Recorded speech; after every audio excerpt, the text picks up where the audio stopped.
Hey, what's going on? You know who it is. It is Bruce Jordan, the Michael Jordan of hotel. And today, I got Scottie Pippen with me. Hey, what's going on?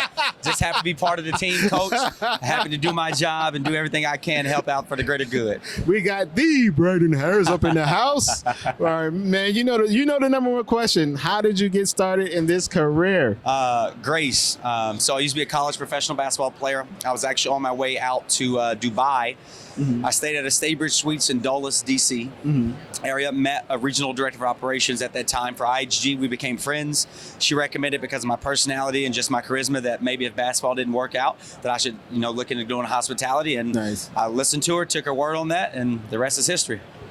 So, we have people that's, they may work in the front desk. They Yes, may sir. be working housekeeping. They may be working they may be a GM Yes, or sir. a director of sales. Yep. And they're trying to level up to the top. Yep. So we created this show to let them know, hey, we want to give them the tools Yep. that they need to make sure they get to the next level. Yes, sir. So what do you think we really need? Like, what are the skills that you have to have when it comes to being I think that the number one skill is the ability and the willingness to learn. Nice. I remember when I was on the property level, I was a director of sales, and at the Candlewood Suites, we had skeleton crews. So every Friday we would help out with like room prep, director of sales and GMs. And I decided, well, you know what? If I'm going to help out with 30 rooms, maybe I can put my headphones in as I'm stripping the rooms out and just start listening to audiobooks. Nice. And what I found out was, well, if I'm doing this for about an hour or two every Friday, that's 8 hours every month. Of just on those days, well, that's about 2 audiobooks a month that I can soak up knowledge and gain. And I think that that's the first start, is being being willing and having the gumption, if you will, to be ignorant again. Beautiful. I love that. What are some of the duties that you feel like, one of the things that you learned, when you just got into this position that you didn't know before, like a couple of things that help you develop along the way? In development or as a director of sales? Development. So in my current role as director of development, I think that the biggest thing is driving the miles. I cover 12 states within Marriott, and it's my ignorance is, I guess, provided me an opportunity to learn. As my dad always told me, every obstacle presents an opportunity. I've told people what I don't know, and they've been willing to teach me those things. And so it's been learning capital stacks, learning financing, learning how to assess risk. Those are the types of things I didn't really know. I mean, I played Monopoly growing up and knew if you don't buy the property, you'll land on somebody else and pay rent. And I understood that. But now I've actually had an opportunity to play Monopoly in the real world, if you will. That is beautiful. Yeah. That is beautiful.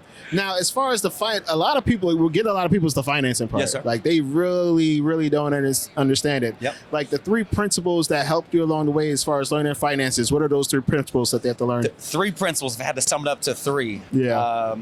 The value of a dollar. Okay. The value of time and how it equates to the dollar. A third one, how does one calculate the risk that somebody should take? And that changes from person to person.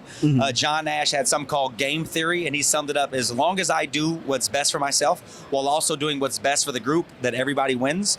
And I'm always asking myself that question. Okay. Am I doing what's best for myself in this moment? And am I also simultaneously doing what's best for the group? Then we'll do better. And I assess my risk with that. Beautiful. Now, in sales, there's always a quota that you got to meet. You got to hit your numbers. Yes, Is it sir. the same thing for? It is. It's the exact same thing. But I feel like as long as you're taking care of the people, and the people take care of you, the profits will always come. I don't know. I mean, I figure it'd be kind of easy to sell Marriott. Like, who's going to say no to Marriott?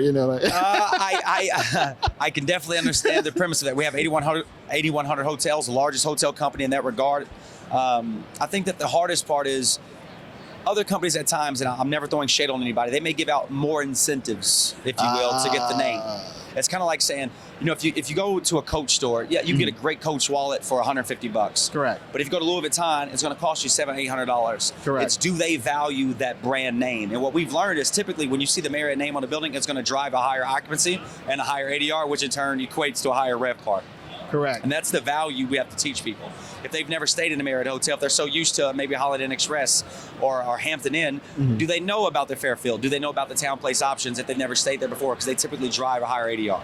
Nice. What's as far as Marriott, what is like that's your top 3 brands, your top go-to brands that nobody says no to? I want this one. Everybody wants the Residence Inn. Yep. And I think that everybody wants the town place suites because during the pandemic, what we saw was that extended stay was king. I think now that we just launched our new Mid-X brand at NYU a few weeks ago, Beautiful. that's also going to be another one of the brands that people are going to want now as well. Okay, I haven't stayed at Mid-X yet, so Nobody has yet. We haven't gotten them yet. Okay, so as soon as I get there, you're going to be the first ones to know. All right. Now, as far as like salary range, not an exact number. Yep. I'll probably say about a percentage. Yep.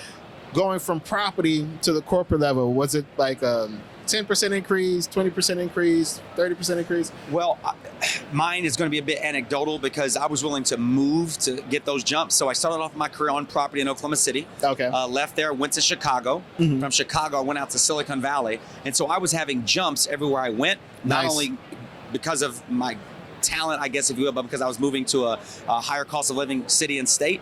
But the jump from leaving Silicon Valley to now to the corporate world was about the same, because I was going from living in a very high-end town. I was living in Palo Alto in California. Yeah. So when I joined the development side of things, it was pretty much about the same as I was making when I was out in California. That was actually one of my hotels, Crown Plaza, Palo Alto. Oh, I was living out there.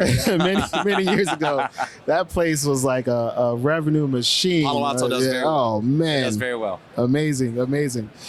You heard it here. Listen, the number one thing I love about Marriott as a company is the way that it embraces diversity. You know, like when you look at other hotel franchises, you're a little iffy because there's no diversity at the top. But at Marriott, you got a shot. You can see it. Yep. Because you can see it's. Me personally, I feel like it's easier to go through an open window than to break a glass ceiling. I understand. You know, Yes, so sir. that's one of my favorite things that I love about Marriott as a company. So I can attest to it. I hope the other franchises is listening, because I feel like they're going to lose a lot of talent because a lot of people are going to start seeing that. Yes, sir. And they're just not going to work for them anymore. They're just going to go where they have the opportunity. Yes, That's just business. It is. You know, it's nothing personal. You It's go where just the business. opportunity is. Yes, sir. Absolutely. I agree. Man, listen. I appreciate you for your Thank time, you. my brother. Tell everybody how they get in touch with you. If it's LinkedIn, it's just Brandon Ray Harris with the name Marriott. If it's Instagram, it's Brandon_Ray_Harris. That's pretty much it. So, all right, fantastic. This guy's gonna be closing 1 million deals over here. All right, appreciate you giving for your kindness, bro. anytime. Thank you for another episode. And you know what time it is. Bruce Jordan, Michael Jordan Hotel, signing out.